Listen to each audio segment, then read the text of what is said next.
Shalom semuanya. Sekali lagi saya sapa, salam saudara semuanya. Shalom, puji nama Tuhan. Tiba saja kita akan memulai ibadah kita. Saya undang saudara-saudara semua untuk bangkit berdiri. Kita sama-sama menyanyikan lagu Bagimu Pujian.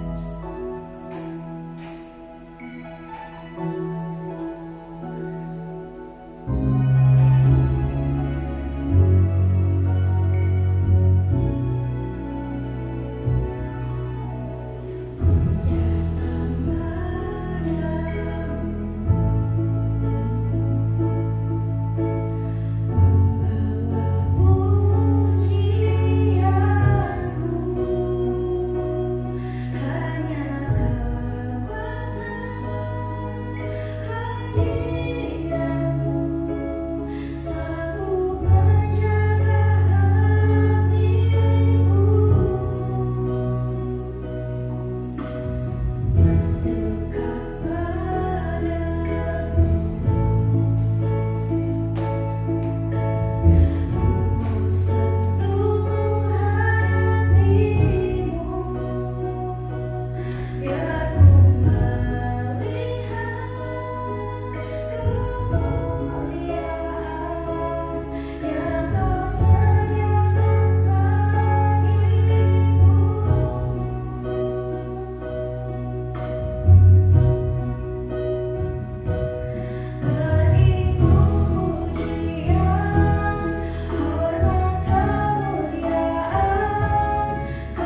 Bapa. Kami percaya Bapa Engkau ada di tengah-tengah kami Bapa. Terima kasih Yesus, terima kasih Roh Kudus. Haleluya, amin. Masih ada sukacita saudara? Amin. Masih tetap bangkit berdiri, kita sama-sama menyanyikan lagu Dia Tak Pernah Gagal.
Yesus, tiba saatnya Bapa kami akan memberikan persembahan kami Tuhan. Dalam persembahan ini Bapa menjadi asap dupa yang harus di hadapan-Mu Bapa dan untuk gereja Tuhan Yesus. Terima kasih Tuhan Yesus, haleluya, amin. Setelah kata persembahan diedarkan, kita iringan dengan lagu Siap Ibadah.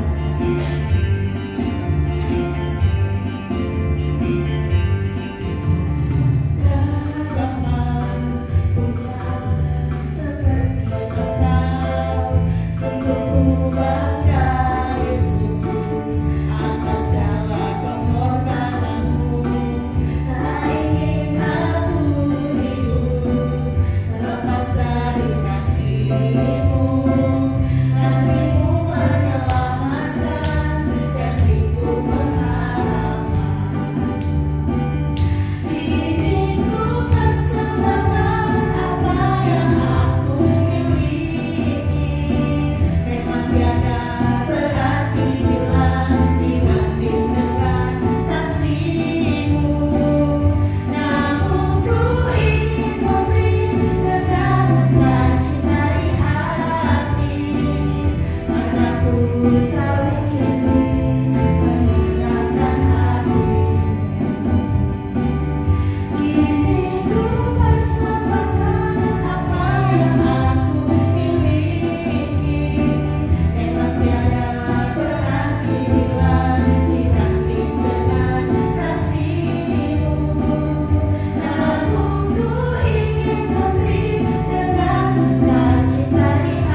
setiap kami siap mendengarkan. Di dalam nama Yesus kami mengucap syukur. Haleluya, amin. Silakan duduk.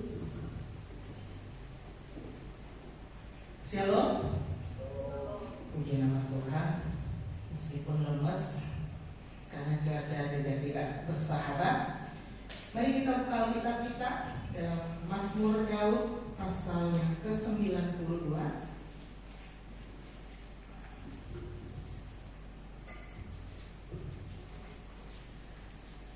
Kitab Mazmur pasal yang ke-92 ayat yang ke-6 sampai yang ke-16.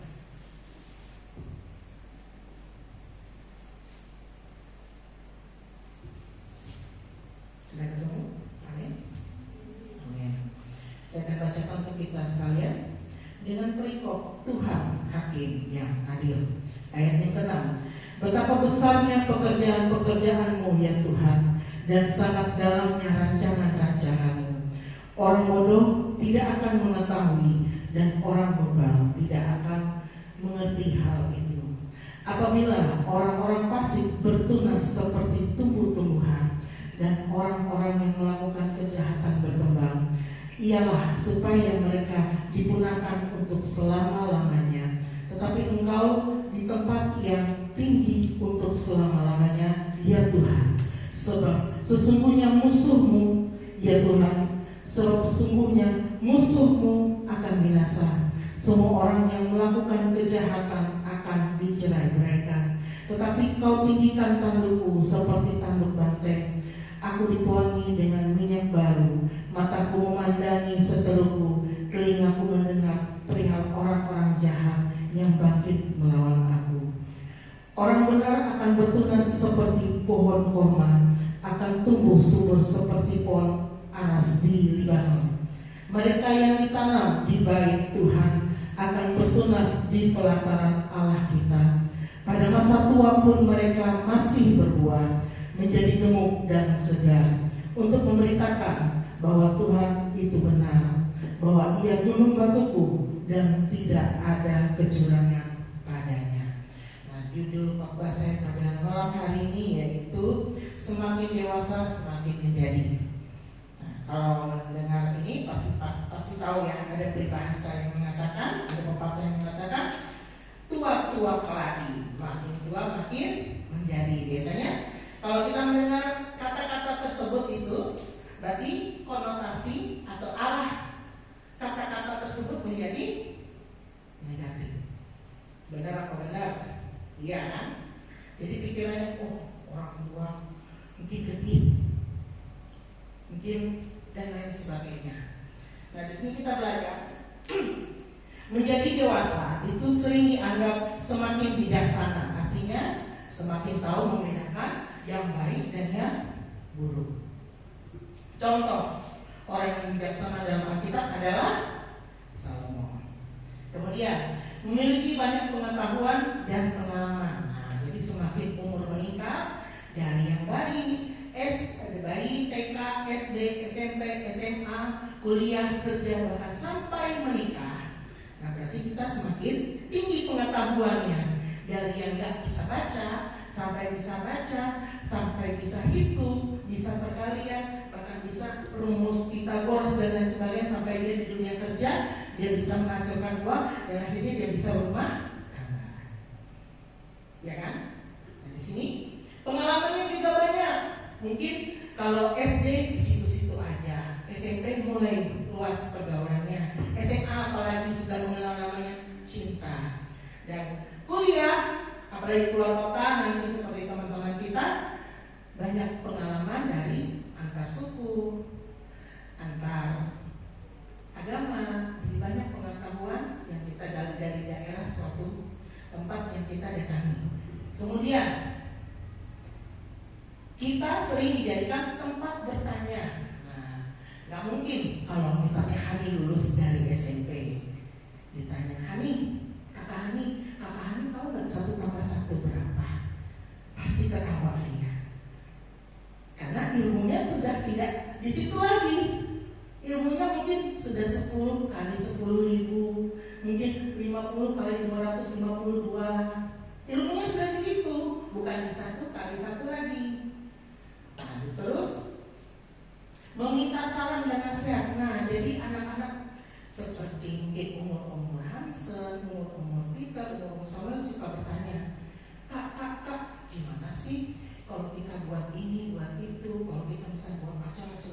Jadi ditanya yang lebih pengalaman. Nah, jadi semakin dewasa umur, semakin bertambahnya umur, jadi semakin menjadi banyak yang kita tahu. Terus tua-tua keladi tadi, kalau kita berpikir konotasi yang buruk, nah di sini kita belajar tidak semua orang bisa menghasilkan kualitas yang baik. Kalau kita melihat dari Mazmur 92 tadi, kita diibaratkan seperti tumbuh-tumbuhan. Jadi semakin kita besar, semakin kita tumbuh, berkembang, kita berbuah. Contohnya tua-tua padi, nah kita ambil padinya. Keladi semakin tua, dia semakin memiliki umbi yang banyak. Kemudian kelapa, semakin besar, semakin tinggi, semakin banyak buahnya, semakin tua buahnya, kita bisa olah menjadi minyak kelapa. Bukan hanya sekedar kelapa yang bisa kita minum, tapi bisa diolah menjadi berbagai macam produk. Nah, itu yang kita mau pelajari pada malam hari ini. Dan di sini kita belajar tidak semua ada kenyataannya orang itu semakin dewasa, semakin tua itu seperti tumbuh-tumbuhan yang ada. Nah, di sini kita belajar tidak otomatis demikian. Ada yang hidupnya tetap kacau. Ada mungkin terjerat judi online, terjerat pergaulan yang tidak sesuai dengan firman Tuhan, dan banyak lagi. Kemudian larut dalam dosa dan tidak menjadi teladan. Nah, untuk itu kita belajar dari Mazmur 92 ini yang menggambarkan kehidupan kita sebagai ibaratnya sebuah tumbuhan. Nah, yang pertama, ada dua orang yang dibandingkan di situ, yaitu yang pertama orang bodoh, orang bebal, dan orang fasik. Yang kedua adalah orang benar. Nah, kita belajar perbandingannya pada malam hari ini. Yang pertama, orang bodoh atau orang fasik atau orang bebal itu di ayat yang ke-8 itu orang yang tumbuh dalam kejahatan akan berkembang dan menghasilkan kejahatan juga. Sebaliknya, kalau orang benar itu di ayat yang ke-14 ditanam di bait Allah, artinya memelihara hidupnya sesuai dengan firman Tuhan. Jadi sesuatu yang berbeda. Yang satu ditanam dengan sifat-sifat buruk, sifat-sifat yang tidak sesuai dengan keinginan Tuhan, yang melanggar firman Tuhan, hasilnya juga akan rusak.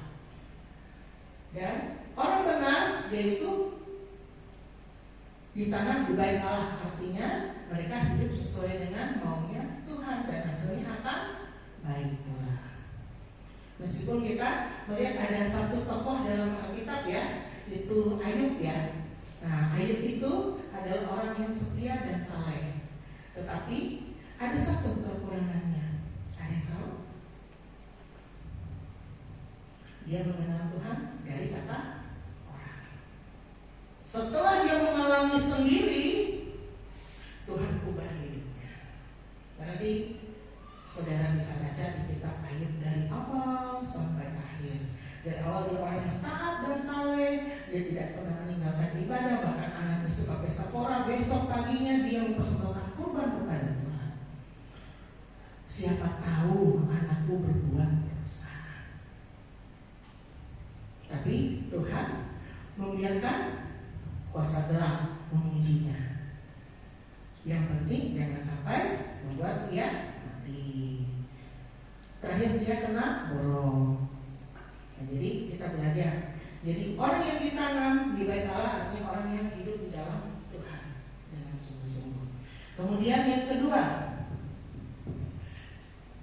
tidak akan mengetahui dan mengerti akan pekerjaan dan rancangan Tuhan. Itu orang bodoh, orang fasik, dan orang bebal. Dia tidak tahu dan tidak mengerti pekerjaan Tuhan dalam hidupnya, rancangan Tuhan dalam hidupnya. Jadi dia mempunyai pemikirannya sendiri. Dia tidak mau menyerahkan hidupnya kepada Tuhan. Berbeda dengan orang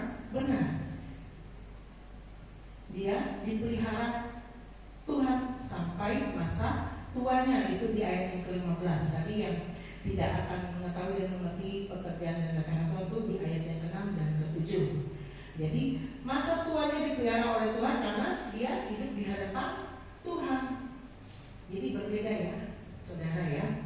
Jadi ketika orang mengandalkan kekuatannya sendiri yang tidak menaruh harapannya kepada Tuhan, maka hidupnya hancur. Hidupnya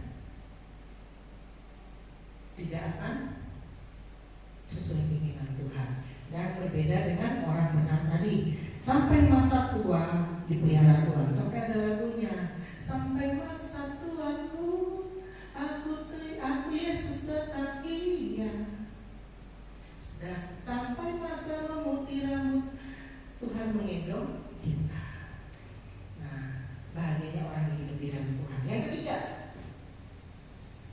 di ayat yang ke-10, mereka musuh Tuhan. Jadi orang bodoh, orang fasik, orang yang bebal itu adalah musuhnya Tuhan. Karena mereka tidak mengandalkan Tuhan. Mereka lebih percaya kepada yang lain. Mereka berbuat yang jahat dalam hidupnya, dan hidupnya tidak sesuai dengan maunya Tuhan. Dan mereka adalah musuh Tuhan. Kalau kita sudah menjadi musuh Tuhan, binasalah kita. Upah dosa ialah maut. Maut berarti kita masuk mana? Surga apa neraka? Neraka.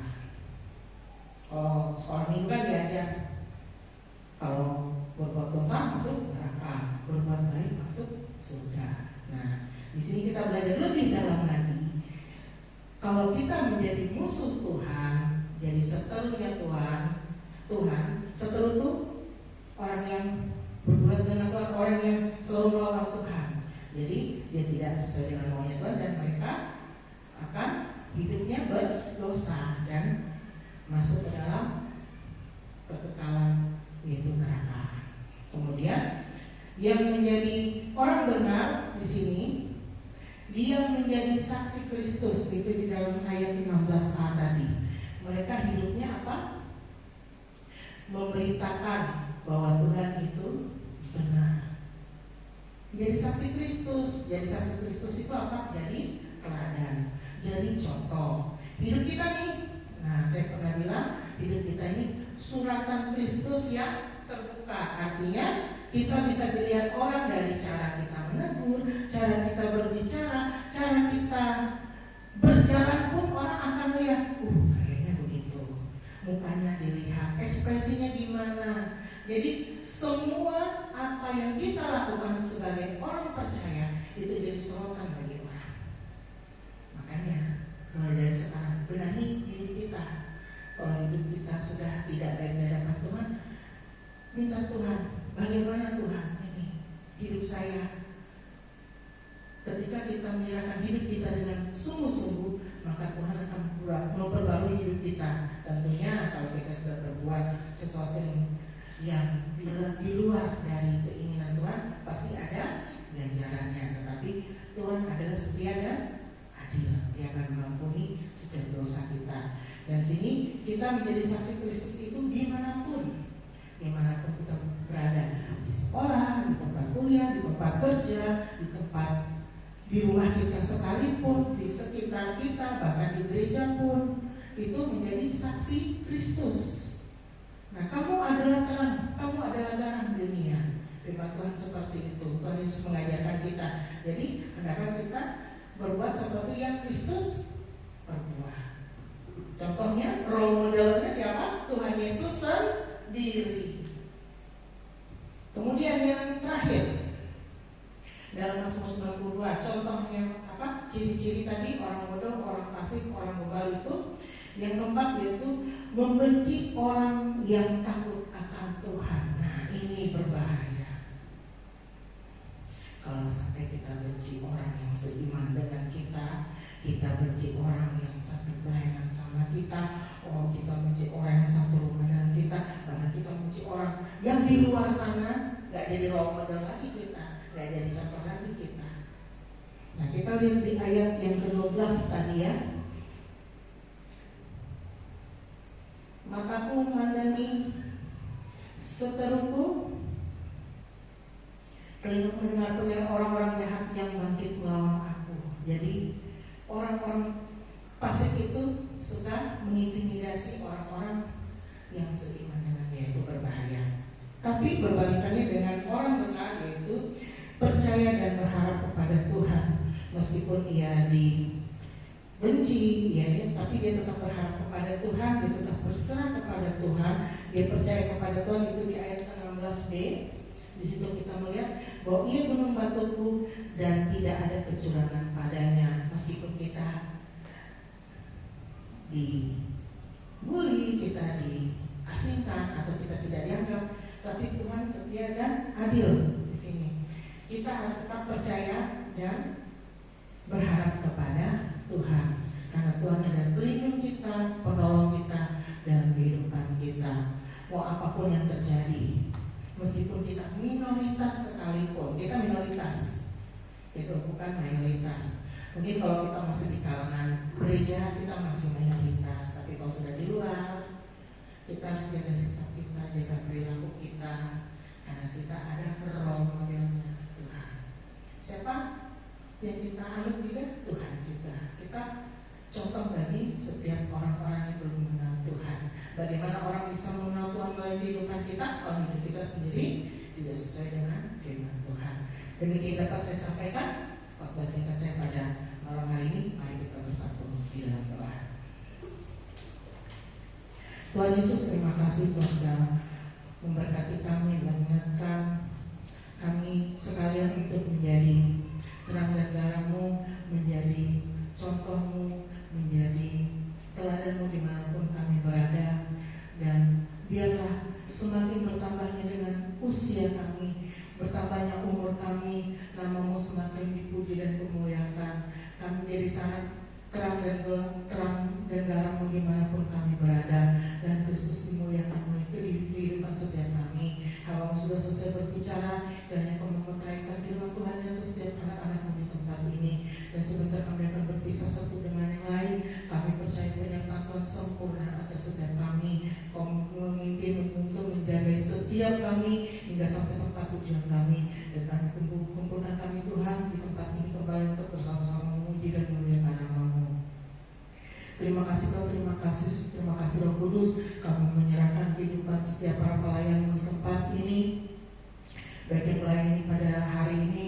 Engkau terus memberkati mereka dengan lipat kali ganda. Engkau tambah-tambahkan karunia kalian atas setiap mereka, sehingga pelayanan mereka boleh semakin hari semakin memberkati banyak orang, dan Kristus dimuliakan melalui pelayanan mereka. Seluruh sidang pemuda yang hadir pada malam hari ini kami menyerahkan ke dalam tangan-Mu Tuhan. Engkau yang memberkati mereka senantiasa dalam sekolah dan kuliah mereka. Engkau juga memberkati mereka dalam pekerjaan dan apa mereka lakukan.